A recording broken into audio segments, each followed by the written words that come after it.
नमस्कार, मी ज्योती तुमचे माझे YouTube channel JD fashion design Nashik महाराष्ट्रामध्ये स्वागत करते। तर आजच्या व्हिडिओमध्ये मी तुम्हाला शिकवणार आहे साईजनुसार कटोरीचे माप किती घेतले पाहिजे आणि मोंढ्याची उंची किती घेतली पाहिजे। जेव्हा आपल्याकडे ब्लाऊज मापाला असते त्यावेळेस आपल्याला कटोरीचे माप नक्कीच घेता येतात, बरोबर। नसेल तर मी तुम्हाला तेही शिकवण की ब्लाऊज मापाला असल्यावर कटोरीचे माप कुठे आणि कसे घ्यायचे आणि ते किती वाढवायला पाहिजे, बरोबर। तर या व्हिडिओमध्ये जेव्हा आपण अंगावर माप घेत असतो त्यावेळेस कटोरीचं फिक्स माप किती घेतलं पाहिजे हे मी तुमच्याशी आज शेअर करणार आहे आणि मोंढ्याची उंची तसेच तुम्हाला सांगणार आहे की प्रत्येक साईजसाठी मोंढा उंची ही किती घेतली पाहिजे। तर व्हिडिओ शेवटपर्यंत नक्कीच बघा आणि खूप सोपे आणि पटकन समजेल असे माप मी तुम्हाला सांगितलेले आहे। त्याने काय होईल, तुमच्या पटकन लक्षात येईल आणि तुम्हाला मापे घेताना कोणतीही अडचण येणार नाही आणि ब्लाऊजही खूप सुंदर तुमचं बनणार। तर तुम्ही व्हिडिओ शेवटपर्यंत नक्कीच बघा। चला आपण सुरुवात करूया। तर बघा, मी हा चार्ट बनवून घेतलेला आहे, म्हणजे हा मी बनवलेला नाही, माझ्या स्टुडंटने आज मला हा बनवून दिला आणि तिने मला शॉपमध्ये लावायला लावला। तसं तर मी हा चार्ट बनवत असते आणि बनवून त्यांना त्यांच्या नोटबुकमध्ये लिहायला लावते। हा माझा सिलेबसचा पार्ट आहे, पण ती बोलली प्रत्येक वेळेस वही काढायची, मग ते पॉईंट पाहिजे, त्याच्यापेक्षा ताई आज आम्ही ना तुम्हाला एक चार्ट बनवून देतो आणि तुम्ही तुमच्या दुकानामध्ये लावा, जेणेकरून प्रत्येक मुलीला हे समजेल आणि तुम्हाला हे विचारायची गरज पडणार नाही।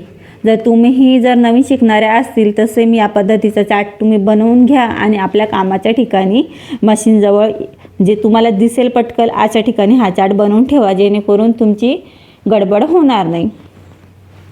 तर साईजनुसार बघा, ही जी साईज आहे 28 ते मी 46 पर्यंतचे माप तुम्हाला सांगितले। खूप 50 पर्यंत तर अशी तरी क्वचितच मापे येत असतात, पण हे जे 44 आणि 46 साईज आहे ती नक्कीच ब्लाऊज शिवायला येतात। माझ्या अनुभवापर्यंत तर 46चं माप आहे, खूप क्वचित येतं, पण 42 आणि 44चं माप नक्कीच ब्लाऊजसाठी शिवायला येत असतं। तर साईज 28 असेल तर कटोरीचं माप आपल्याला घ्यायचं आहे 4.5 इंच आणि मोंढा उंची घ्यायची आहे 5.5ची। आता बघा, कित्येक जण प्रत्येकानुसार माप सांगतं। माझ्या अनुभवानुसार मी हा जो चार्ट मी जेवढे पण ब्लाऊज शिवले, खूप सारे ब्लाऊज शिवून दिलेले आणि मुलींनाही शिकवलं आहे, तर माझा अनुभव नक्कीच चांगला आहे की मी हे जे 28 आहे, 28 साईज जी आहे त्याला मी 4.5ची कटोरी दिली आणि 5.5चा मोंढा आहे।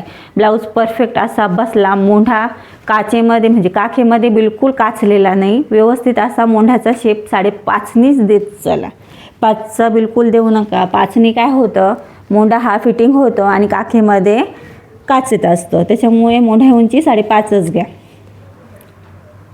त्यानंतर 30 साईज घ्या। 30 साईजलाही आपल्याला कटोरीचं माप किती घ्यायचं आहे, 5चं। 4.5ची कटोरीची साईज घेऊन चालणार नाही, तुम्ही 5चीच कटोरीची साईज घ्यायची आणि मोंढा उंची यालाही 5.5च घ्यायचा, ओके। आता 32 साईजला तुम्हाला किती कटोरीचं माप घ्यायचं आहे, 5.5चं आणि मोंढा उंची 5.5। आता तुम्ही म्हणणार ताई 28, 30, 32ला 5.5च दिलेलं आहे, तर नक्कीच 5.5च घ्यायचं, तुम्ही चेंज करू नका आणि या मापानुसार तुम्ही मोंढा कटिंग आणि कटोरीचं माप घेऊन बघा, ब्लाऊज नक्कीच परफेक्ट बसेल। आता 34 साईजलाही आपल्याला 5.5चा कटोरीचं माप घ्यायचं आणि मोंढा उंची 5.5ची घ्यायची। 36 साईजसाठी आपल्याला काय करायचं, आता नक्कीच कटोरीचं माप वाढवायचं। 36 साईज असेल तर 6ची कटोरी घ्यायची आणि मोंढा उंची 6ची कटिंग करायची, ओके। 38 साईजसाठी तुम्हाला 6.25चं माप घ्यायचं कटोरीचं। 6.25 मी तुम्हाला जर माप माहिती नसेल तर मागील व्हिडिओमध्ये मी तुम्हाला टेपचं मेजरमेंटचा नक्कीच व्हिडिओ शेअर केलेला आहे, तोही तुम्ही बघा, म्हणजे 6.25 किती असतं हे तुमच्या लक्षात येईल।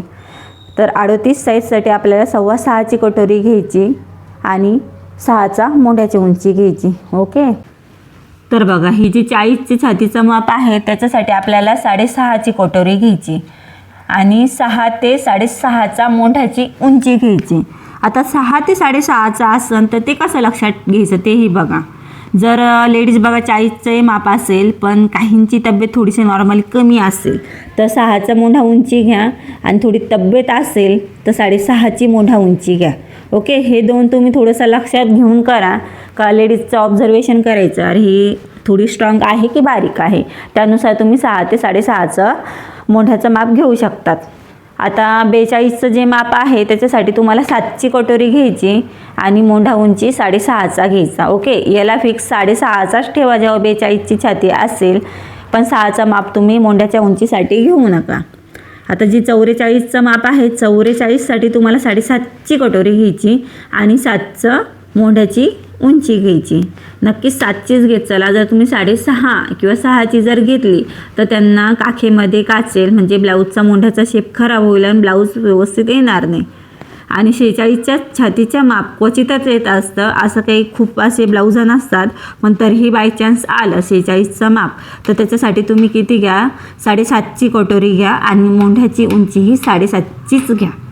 तर अशा प्रकारे हा चार्ट बनवलेला आहे. खूप सुंदर असा चार्ट मला माझ्या स्टुडंटनी बनवून दिला. तुम्हीही अशा प्रकारचा बनवत चला. मी त्यांना नोटबुकवर लिहून देत असते, पण त्यांनी आज हा बनवला. तर तुम्हाला नक्कीच हे समजलेलं असेल किती साईजसाठी किती माप घ्यायचं. तर हे बघा, हे माझ्या अनुभवानुसार माप मी तुम्हाला सांगितलं आहे.